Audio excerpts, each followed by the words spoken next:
So, great to have you here. We know China's investing hugely in AI, in robotics. I did notice that last year, for the first time, a robot dentist was deployed. So I'm just testing your personal commitment here.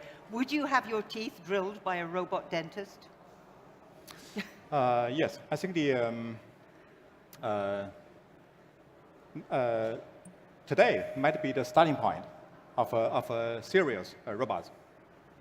And in the past, if you look at the robots giants, ABB, KUKA, Panasonic, and other robot producer, they rely heavily on mechanical precision. The way it's designed is having the products moving to a very precise station, and then the robots come over to make assembly. Right. The precise on mechanical is making the robots very expensive. But currently, the AI is the game changer. After AI is deployed, just imagine if the robots can hear, can see, can have a brain to think. Right. There won't be a difference between a smart AI versus a human worker. And it could be even better because they have the human hands is not as stable as a robot arm. They could even doing better job than human being. Okay. Well, I look forward to my dentist being replaced by a robot with that assurance. We've just been hearing about the ethical questions and the whole relationship, the very rapidly changing relationship between people and robots, AI-enabled robots. But first, for those of you who don't know, for those of us who are not familiar with Zowie and Shenzhen Ventures, just tell me where you fit into this landscape of enlarging the field of robot activity in China. What's your role in this? I think it is a trend. Just talk about one from our customer in the factory, the Xiaomi. We are a strategic partner with Xiaomi. Now, currently, we are producing 70% of Xiaomi IoT devices and about 40% of Xiaomi cell phone. Xiaomi has a waistband, Mi Band. In the beginning, we have 55 people on the production line to produce the band. After we switched to automation, now we have only 4 people on the line. You can imagine how rapidly the robots is replacing human labor, because one side is the labor cost is gradually increasing, and the other side is that the units, the latest units, is becoming more and more impact, smaller in size, and the smaller the size, the more difficult it is to assemble, because requires precision. So it's partly about the nature of the work, but it's also, I guess, some people are not familiar with the fact, they think of China as the place of endless cheap labor, and actually the labor market's been pretty tight for 10 years now. Yes. And you have this very rapidly aging population, which means not a lot of new people, relatively speaking, coming onto the labor market. Has that been one of the drivers of this move in China towards automation, towards AI and robots in factories, in manufacturing? There are several dimensions. One dimension is for the economy. What will be the most economic way to produce by human labor versus robotics? Robotics is one-time investment, and gradually you could amortize the cost into per unit cost. The same thing for the human labor is how much the labor is amortized into unit cost. The other one is the technology itself. So AI is really changing the automation industry, especially for computer vision. Computer vision is like you are installing an eye and a brain into robots. Making the robot is trainable. You can train the robots, but in the past, since robots is depending on mechanical precision, it must be customized for every product. And in that regard, it has to be designed for larger scale products. If we're producing in millions, it deserves investment on automation. Otherwise, it doesn't make sense. But if you can combine computer vision with robots, a same robot is able to be more flexible. They can handle multiple products with very minimal change. You see, the robots can see. The computer vision is guiding the robots to for assembly. So it goes, as it were, from being a machine tool to being an intelligent worker, yes, and, yes. and with greater capacity. Exactly. Right. So I can see that from a business perspective, this is very attractive. Yes. But you just described in the Xiaomi ban that you got rid of 46 workers, was Yes. it? What did they do?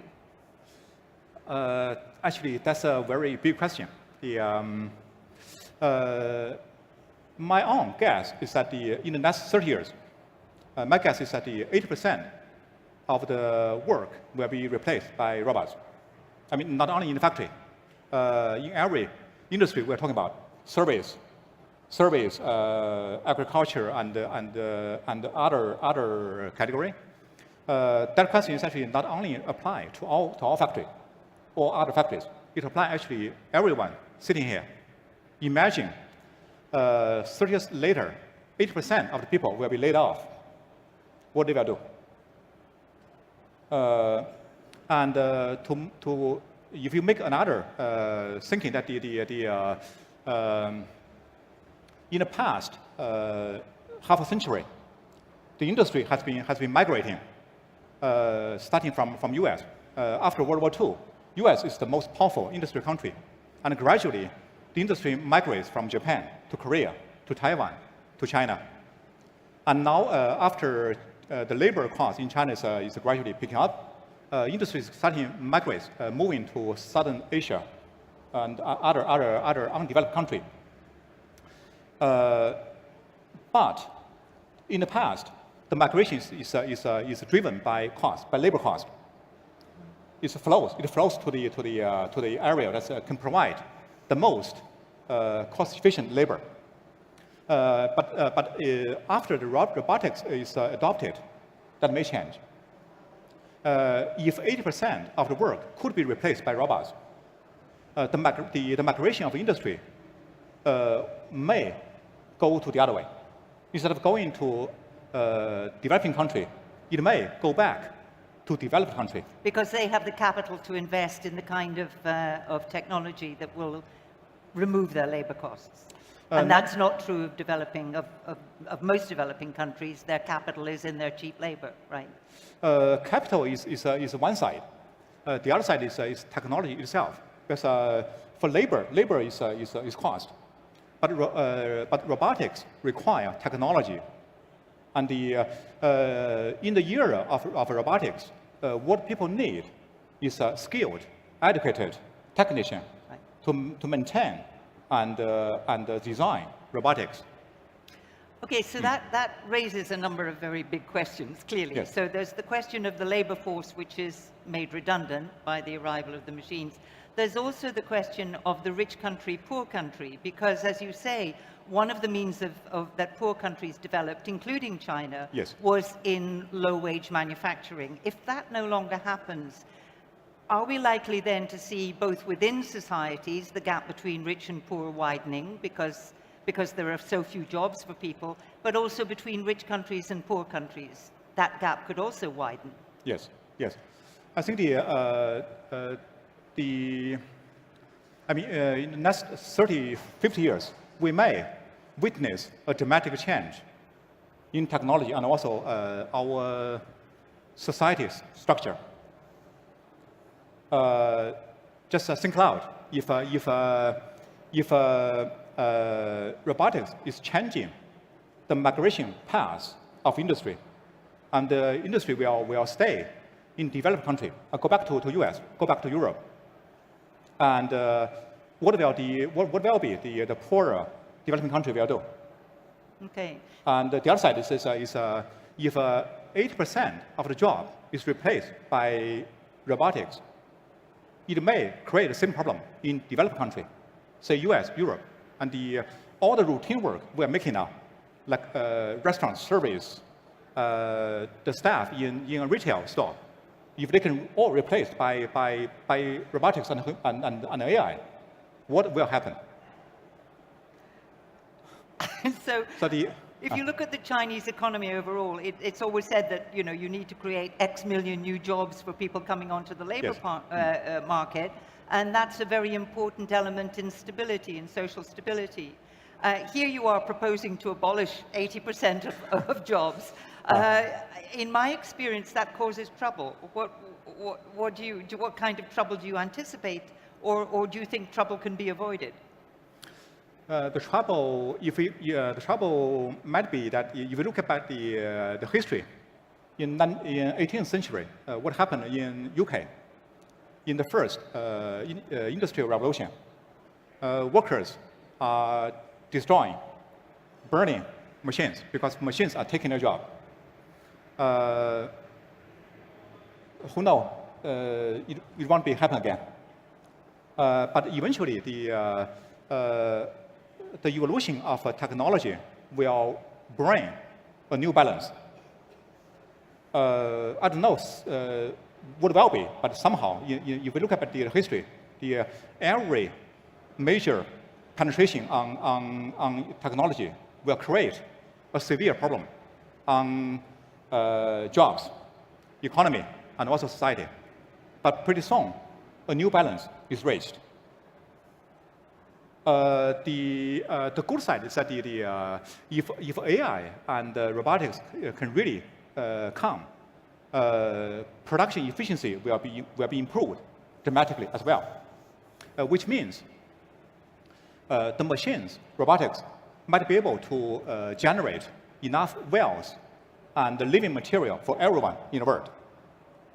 Right, but that's a utopian vision, and that depends on those to whom the benefits accrue being prepared to share with those who are, on the surface, not contributing anything. They're not working. And do you really see us getting to that point of altruism? I am hoping so. Because we're hoping for a better world. But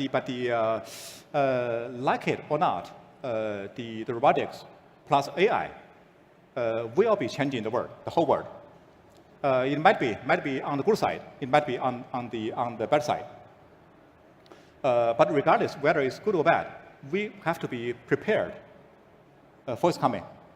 The better we're prepared, the better we can adapt ourselves to it and create a new structure that can bring the evolution of technology to a good side instead of to the bad side. So I'm guessing you work pretty hard, Chadwick. If you didn't have any work, how would you feel? Well, so I've been treating working as part of my life. If I really lost the work, it might be a meaningless meaning of life question, yeah. Right? So that's another big question we're going to have to face if your vision comes true. 80% of the formerly working population is going to have to find new meaning in life. I think that question may not be my question, my problem. That's the question is more of for our younger generation. But does the industry in China, of which you're such a central part, the whole IT and robotics industry, do you think about these issues? Do you feel that it's your responsibility to reflect on the impacts of what you're doing? For that part, as one single company, we are only very tiny section of the history. We can hardly change it, but we have to follow it. The AI and robotics is a trend that everyone cannot avoid. You must follow it, regardless of where they are bringing the society to. You have to follow it, just like a river. So just be part of it. We're hoping it's a move to the good end, but it's very difficult to forecast for now. And thinking loud it may even change the current commonly perceived structure of our society, country-based, nation-based, and also the current structure. Who knows? Okay. Yeah, and you talked a bit about the movement of jobs across frontiers. In the technology sector, there are almost two parallel tracks. There's the Chinese track, and then there's the American-dominated technology track. Do you see that continuing? There's relations are not great between the US and China, and the technology sector in some ways is on the front line of those suspicions. Do you see that breaking down towards a greater cooperation, or do you see us having two, as it were, two parallel worlds in technology? I myself is a believer of globalization. I think the current tension between China and the US is only a temporary situation. Eventually, you get back to the track. I mean, if you look at the longer time frame, I myself is saying more synergy rather than competition between U.S. and China. The U.S. has been the driving power for the technology, fundamental research, and China is the place for execution, more of how to produce and assemble. The core concept of globalization is just a global separation of work. Just focus on your strengths. I think that will not change in a foreseeable future. But I do believe between U.S. and China, the synergy is much more than the competition. Right. Just again, very quickly, in terms of whether you see any limitations to the applications of AI and robots. For example, in Beijing, they're building a police station which is entirely manned by AI and robots. Do you see any limitations? What about judges? What about courts? What about other applications in which you might think, the capacity to process information would be useful? Do you see any limitations in the future applications of this technology? I think in the future, there will be more and more sensor to be deployed. Sensor to you can take let's say a camera, CCTV, and other as a camera. It's only part of the sensor. In the future, with the AI coming, this world will be full of sensor in public area and also on your body. Monitor your body situation. And if the sensor is enough, they will be collecting huge data. And it's only a matter of how to data mining the data. But by mining data, I would say, like it or not, everyone sitting here in the future, I mean, not sitting here, everyone in the future, there will be a very difficult time to keep privacy. I wish we could continue, but we're out of time. Please thank Chad. It's been great to have you here. Thank you.